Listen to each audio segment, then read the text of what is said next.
Everyone, welcome back to bios classes. आज हम discuss करेंगे cell, the basic unit of life. ठीक है, so before starting let me give you brief introduction about biology. Biology क्या होता है? Biology is a study of all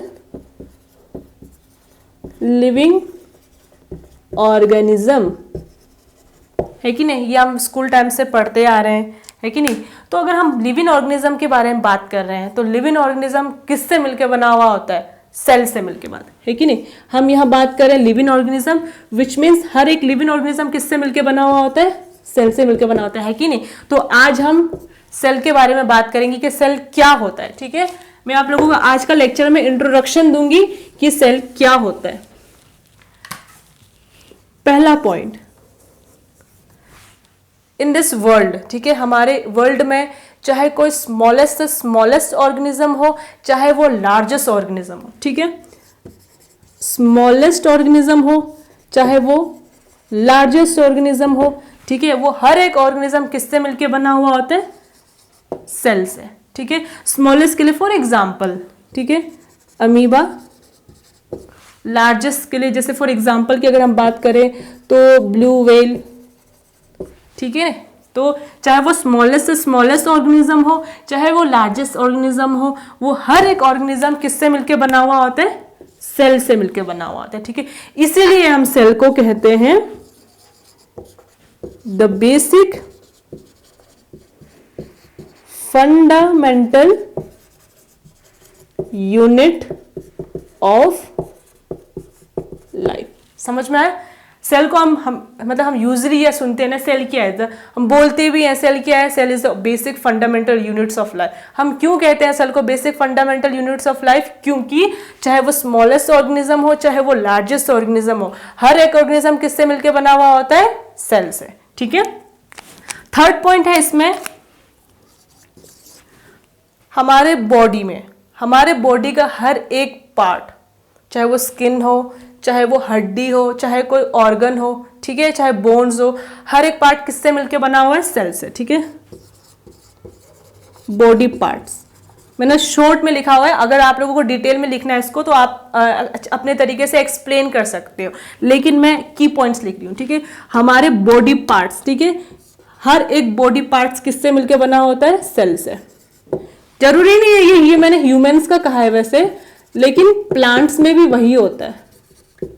ठीक है, प्लांट्स का जैसे रूट हो गया, स्टेम हो गया, फ्रूट हो गया, लीव्स हो गया, वो भी सेल से ही मिलके बना हुआ होता है। ठीक है, फोर्थ पॉइंट इसमें क्या है कि जैसे अगर हम ये कहें कि जो सेल है, देखो हर एक सेल से क्या मिलता है, यहां मैं बना रही हूं, ठीक है, एक सेल। अब एक सेल है, ठीक है, ग्रुप ऑफ सेल मिलके क्या बनाता है? टिश्यू बनाता है, ठीक है, जो बाद में टिश्यू से ऑर्गन, ऑर्गन से ऑर्गन सिस्टम बनता है। ठीक है, लेकिन हम ऐसे कहते हैं ना कि कुछ लोग ऐसे, मैंने ऐसे भी सुना है कि सेल जो जब सिंगल हो तो वो फंक्शन नहीं होता है, वो बाद में टिश्यू बनने के बाद ही फंक्शन होता है। ऐसा कुछ नहीं होता। ठीक है, ये मैंने स्कूल में बहुत सारे बच्चों से सुना है मैंने, ऐसा कुछ नहीं होता है। एक सिंगल सेल, अगर हम एक सिंगल सेल की बात करें तो ये हर एक सिंगल सेल क्या होता है? ये इंडिपेंडेंट होता है, इंडिविजुअली इंडिपेंडेंट होता है। सॉरी,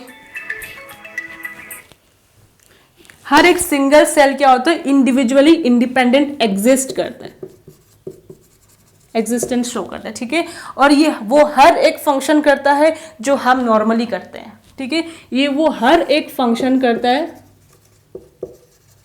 नॉर्मली जो हम करते हैं। जैसे कि अगर एक सिंगल सेल की अगर हम बात करें तो सिंगल सेल को सर्वाइव करने के लिए क्या क्या जरूरी है? रिप्रोडक्शन होना जरूरी है, डिवीजन होना जरूरी है, और इसको डिवाइड होना, डिवीजन होना जरूरी है। ठीक है, एक्सपांड होना जरूरी है कि नहीं? एक्सक्रीशन होना जरूरी है। तो वो हर एक फंक्शन एक सेल को एक नॉर्मल लाइफ जो जरूर, एक नॉर्मल लाइफ मतलब सस्टेन करने के लिए हमें जो जरूरत होता है वो हर एक सिंगल सेल भी वो सारा फंक्शन को करता है। ठीक है, उसके बाद अगर हम फिफ्थ बात करें पॉइंट में,